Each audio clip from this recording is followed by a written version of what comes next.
안녕하세요. 맥킨의 지혜투자클럽입니다. 셀트리온의 배그젤마, 미국 FDA 판매허가 획득했다는 이제 소식이 나왔죠. 자, 장중 투자 전략까지 한번 살펴보도록 하겠습니다. 자, 호재를 반영해서 이제 장중에 이제 17만원대 이제 초중반 흐름까지 좀 나왔다가 다시 또 시장의 영향을 따라서 10시 넘어서 다시 또 이제 좀 밀리고 있는 어떤 흐름인데요. 자, 셀트리온은 이제 아바스틴 관련되어서 이제 최근에 일본 관련된 허가까지 이야기가 나왔다가 연내에 이제 허가 승인 관련된 기대가 있는 미국 쪽 관련해서도 이제 판매 허가를 획득을 했습니다. 이 베그젤마죠. 이 아바스틴은 이제 로슈의 대표적인 이제 항암제 라인인데요. 올해 이제 6월 달에 이제 EMA에 CMP에서 이제 허가 공고를 받고 8월 달에 이제 EC에서 최종적인 이제 허가를 받았죠. 그리고 이제 유럽에서 영국에서도 이제 허가를 받았고, 그 다음에 이번 주에 또 일본에서도 이제 허가를 받았다가 이제 좀 더 막강한 시장 자체가 큰 이제 미국의 FDA에서부터도 이제 획득 허가를 이제 받았죠. 자, 베그젤마는 이제 우리 항체 치료제 중에서요, 적응증 자체가 굉장히 본래는 이제 대장암 중심이었다가 이게 이제 뭐 폐암 쪽이라든지 그 다음에 뭐 자궁경부암에도 쓰이고 난소암이라든지 그 다음에 이제 내암 중에서 가장 좀 힘든 교모세포종 그 다음에 뭐 유방암 이런 여러 이제 암종에 지금 승인이 되었기 때문에 이 베그젤마도 그 아바스틴과 더불어서 이렇게 여러 이제 적응증에 지금 승인이 되어 있는 상태입니다. 그래서 지난 이제 그 5월달에 이제 아바스틴 개발사인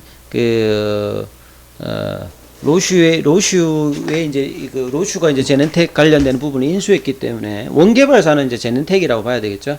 자, 제넨텍과 이제 베그젤마 관련되는 부분에서 세계 판매를 위한 이제 합의를 마쳤습니다. 그래서 기존에 이제 오리지널 회사들이 에버그린 전략으로 여러 이제 특허라든지 이런 것들 해서 특허가 만료되어도 계속 이제 연장하면서 후속 바이오시밀러하고 이제 이런 경쟁 관계에서 우위를 서고 있는 어떤 부분인데, 그래서 이제 특허 이제 합의를 마친 거죠.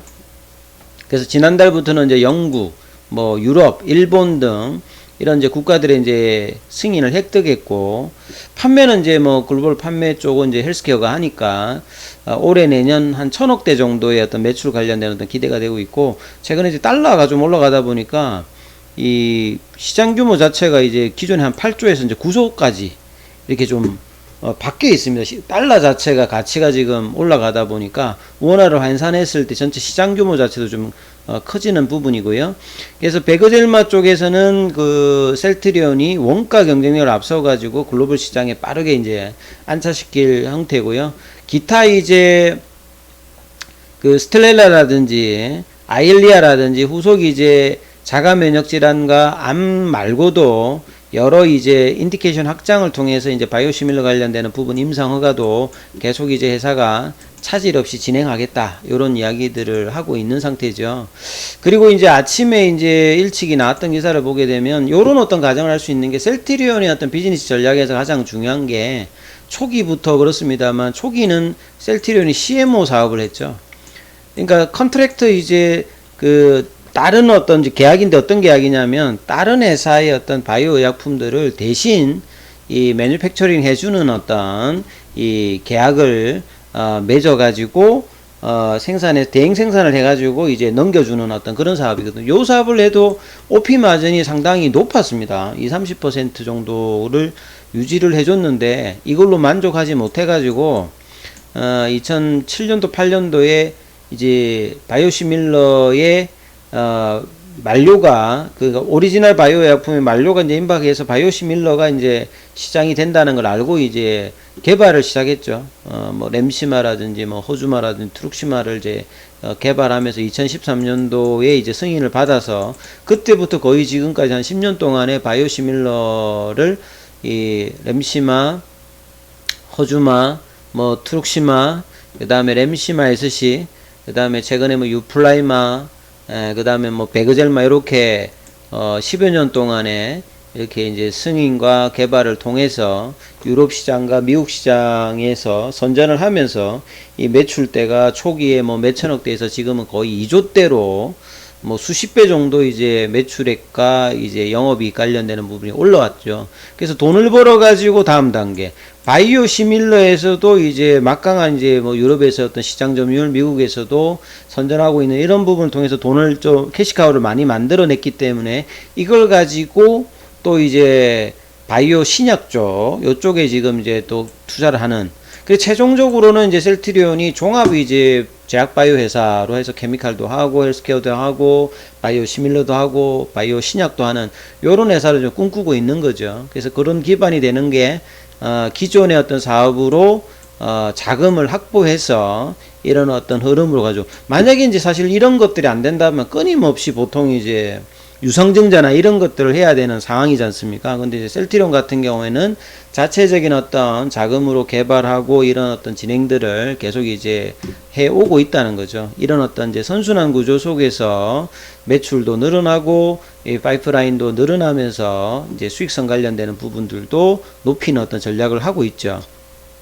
그래서 세계 최초로 이제 램시마 관련되는 부분 앞서서 말씀드렸던 2013년도에 유럽에서 허가받고 2016년도에 FDA 허가받으면서 미국에 좀 진출을 했죠.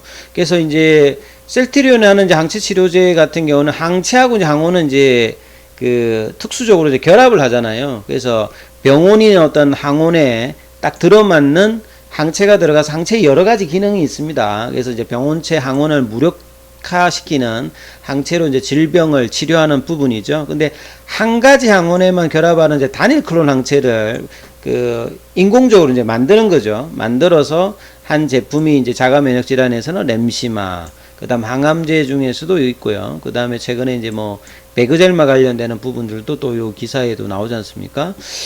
그러면서 이제 매출액 자체가 이제 뭐 1조를 넘어서 2조 대까지, 향후에는 뭐 3, 4조도 향후 몇 년 뒤면 나올 수 있는 어떤 가능성의 어떤 그 성장을 기대를 하고 있는 상태고요. 그리고 이제 요것만 가지고 또 이제 안 되니까 앞서 말씀드렸듯이 여러 이제 기업들과 MOU를 체결하면서 신약 개발에 관련되는 어떤 여러 이제 플랫폼 기술이라든지 이런 부분들을 확보를 하고 있습니다. 그래서 뭐 이중항체, 그 다음에 뭐 ADC, 그 다음에 뭐 mRNA 관련되는 부분, 그 다음에 뭐 마이크로바이옴 관련되는 부분하고 있는데, 최근에 이제 미국의 AB프로와 이중항체 관련되는 ABP102 관련되는 부분, 공동개발 관련되는 부분들 계약을 맺으면서 최대 규모는 뭐 한 2조가 넘지 않습니까? 그래서 중간에 뭐 3자에게 그 라이센스 아웃을 할 때는 수익 배분이 뭐 5대5 정도로 가주면서 추가 지분까지 투자하면서 이중항체 관련되는 부분에 대해서 상당히 이제 관심을 높이고 있죠. 2007년도에 이제 미국의 그 북동부의 이제 매사추세츠주에서 이제 개발된 항체 개발 전문 회사죠. 나스닥 상장을 지금 준비를 하고 있는 회사입니다. 그래서 이 회사 여러 파이프라인 중에서 ABP101 관련되는 부분은 이제 전임상 단계니까요. 초기 단계라고 보시면 됩니다. 그래서 글로벌 공동개발과 판매 권리를 확보했고요. 이 외에도 국내에 이제 고바이오력과 이제 함께하는 마이크로바이옴 관련되는 부분, 여기도 이야기가 나오는데 아직 이제 마이크로바이옴 관련되는 부분에서 이제 치료제가 FDA 승인이 그렇게 많지가 않으니까 아직 이제 뭐 초기 시장이라고 좀 봐야 되겠죠.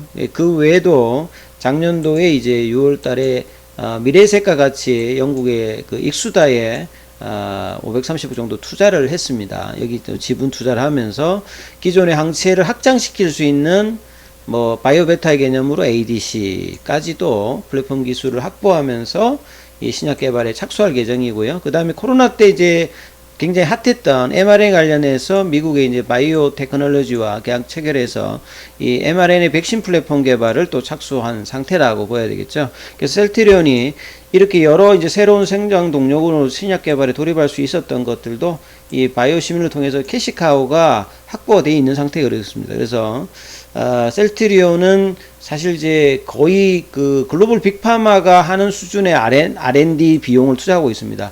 특히나 제약바이오는 거의 한 5년, 10년 정도는 꾸준하게 이렇게 투자를 해야 그 결과물로 이제 성장을 하고 성공을 할 수 있는 어떤 구조인데요.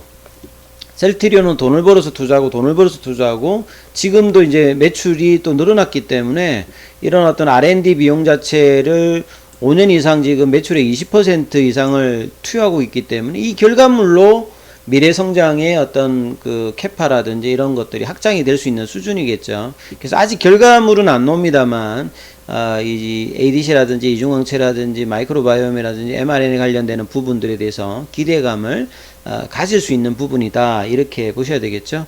자, 이런 흐름에서 차트 흐름에서 보게 되면요, 자, 아침에 이제 이 주가가 이제 미국 쪽 FDA 승인이면 상당히 좀 의미 있는 어떤 흐름에서, 그래서 17만 3,500가 올라갔다가 10시 넘어가면서 시장 영향을 받으면서 거의 또 이제 강보합세 수준으로 다시 또 내려왔습니다. 16만 6천 원대까지 내려왔고, 어제 시간의 흐름들.